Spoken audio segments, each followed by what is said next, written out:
Hey, all you people. Hey, all you people. Hey, all you people, won't you listen to me? I just found a convention. No ordinary convention. A convention for Otherkin and Therianthropy. I don't know. Um, Turns out things didn't go out as quite as I planned last night. I didn't get much sleep at all. Thus goes, the true the trueness of just how every convention works. Even virtual ones apparently. You just don't sleep. You try. You try, but you just can't. I was up very early in the morning, and it's kind of tradition, you know. I got up at, for me, what is 7 a.m.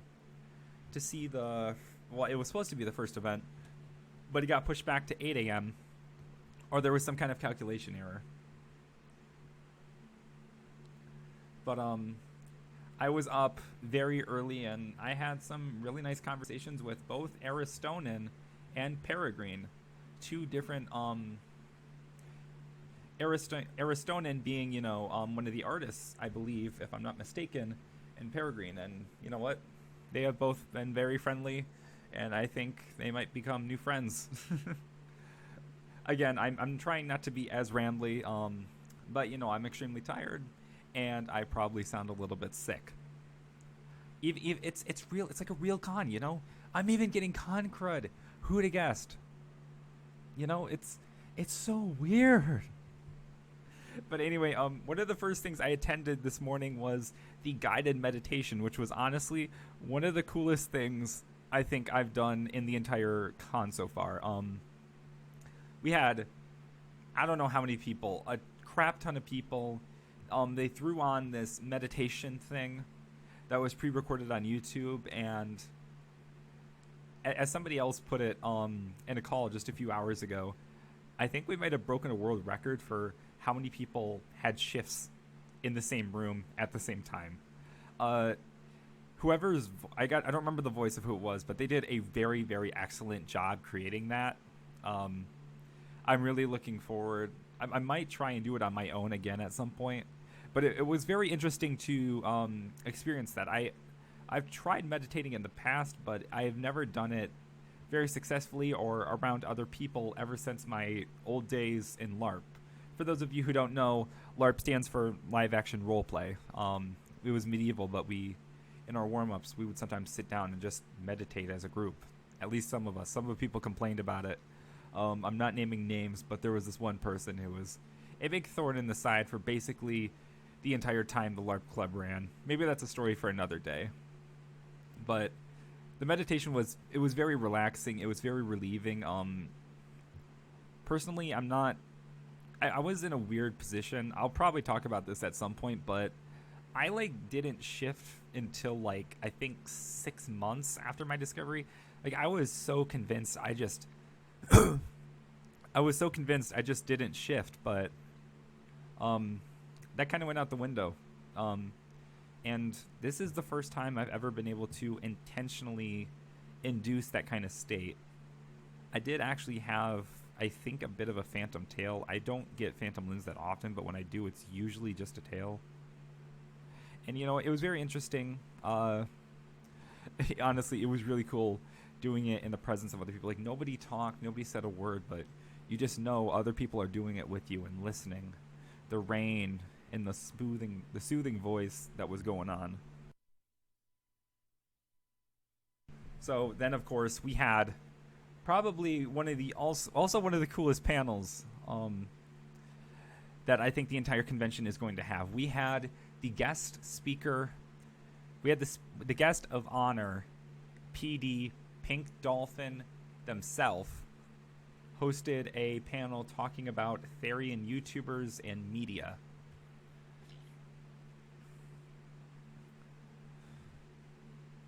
So they talked about a lot of the behind the scenes things, and a lot of what it was kind of like if you wanted to start your own YouTube channel for the Therian community or the Otherkin. And a lot of it was, they're talking about the different kinds of editing software, the different kind of cameras, and just kind of running through all these different things. They mentioned Adobe Premiere Pro, which I do not have. I actually edit myself through a program called Power Director, which isn't the best thing in the world, but it's $60 a year for something that's almost on par with almost on par with what's it called? Almost on par with Premiere. It has a lot of the same features. Not quite up there industry standard, but it's very good for what I use it for. And there was a very interesting conversation about blocking trolls and how you can do that, but at the same time you can respond to them seriously. That's honestly the kind of mentality I use when I deal with trolls on my channel. If it's like really bad, I will remove the comment, but I usually archive it. In fact, I actually post them in my Discord, a channel dedicated to just flame threads. But other than that, yeah, but it's like once you start going at them with logic and you start explaining stuff, you can change a lot around. There was a comment on one of my very, very popular videos the other day where I talked about what happened at Midwest Fur Fest 2014. For those of you who are unaware, the convention was disrupted when a jar of chlorine powder that, once it hit the air, turned into chlorine gas, was in a stairwell. They had to evacuate the hotel at like 2 a.m. 9 people were sent to the hospital. The police were deeming it a criminal act, but they never found out who did it. It was a huge morale blow. Although nobody got actually really hurt, it was a huge morale blow to the community. Anyway, at some point, that video decided to be just picked up by YouTube's algorithm, and now it's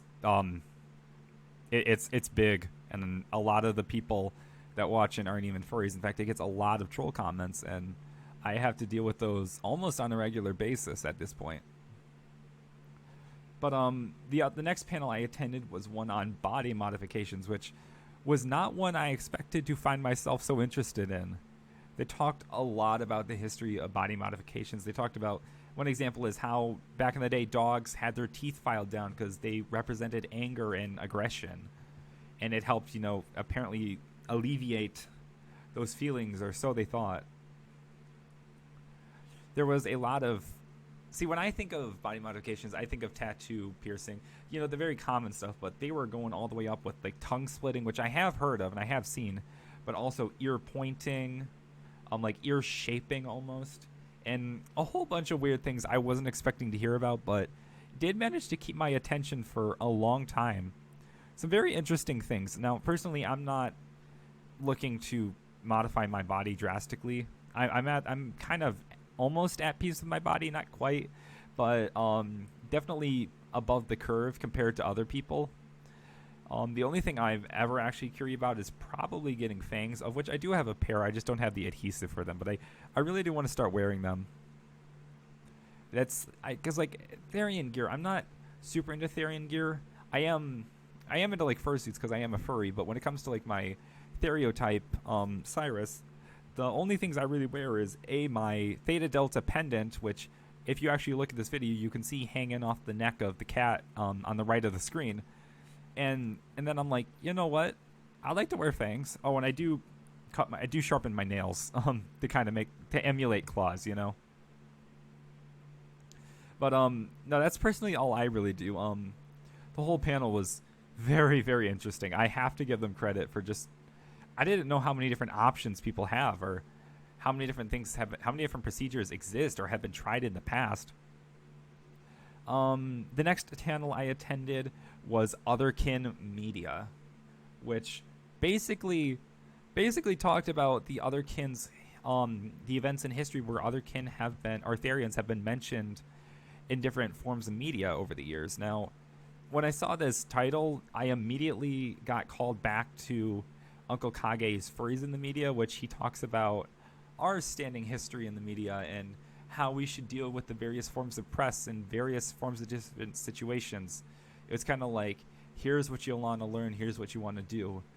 That's not at all what this was. This was very much just talking about the history. But I mean, as a history enthusiast, it's all very interesting to me. There's a guy named Lay who called into a Coast to Coast AM show, and there was the course, the Therian Bible, which I have to look at. Apparently it was this whole fiasco. It was this book that tried to solidify a religious therianthropy and like was being exclusive. Like if you don't practice X, Y, and Z, then you're not a real Therian. These are the religious practices to help you shift the Bible of Therian to be. That's all I really have to say. I'm probably going to read that later in my spare time. And oh yeah, and props to people in the chat. Pink Dolphin, I know it was one of them. Some of the other volunteers and donators, people, they were just posting links to everything the person was talking about. And I'm trying to remember his name. Yeah. One of the volunteers was posting them, or was pinning them. So I'm going to be able to go back and just probably get copies of all of them. And then the last panel I attended was the one where the guy talked about living as an original species. Vampiri it is. And I got to admit, when it comes to identifying as an original species, that's something I don't want to say I can't comprehend, but that's something I don't know. It's a very unique experience. I'm very, very, in the grand scheme of things, my stereotype and me being a Therian, that's all very basic, cut and dry. I have one stereotype. I know who it is. I mean, it took a while to figure out who it is, or what it is, but I know what it is. I call it Cyrus. Well, I call me Cyrus. But I'm very content with where I'm at with all that. But living as an original species, that's something on a whole new level. It's something I don't really think I can compare to or relate to, although it does really have me interested. I do want to learn more about it. So there was a few other panels that took place in the afternoon, although I did kind of take it off. What I was mostly focused on was just talking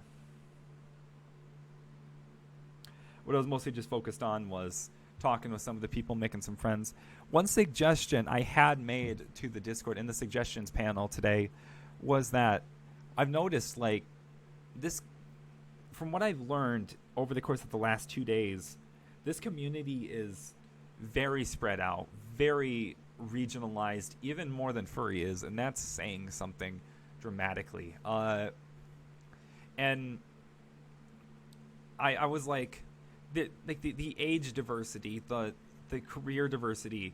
I've seen people that are wrestlers. I've seen people that are in their 30s. I've seen people that are really young, fiction-kin, myth-kin, otherkin, Therians. Somebody who doesn't know for sure, so they call themselves fiction-hearted. So much.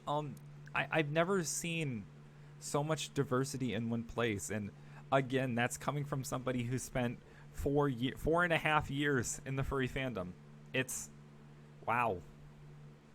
There is so much diversity, and I'm like, if they're gonna delete this Discord when the con's over, or they're gonna kick everybody out of it at least till next year, that would be a real blow. We fostered a real community here, and what I've heard, and I pray this is true, what I've heard is that they're planning on setting an off-season Discord, which is exactly what I had suggested.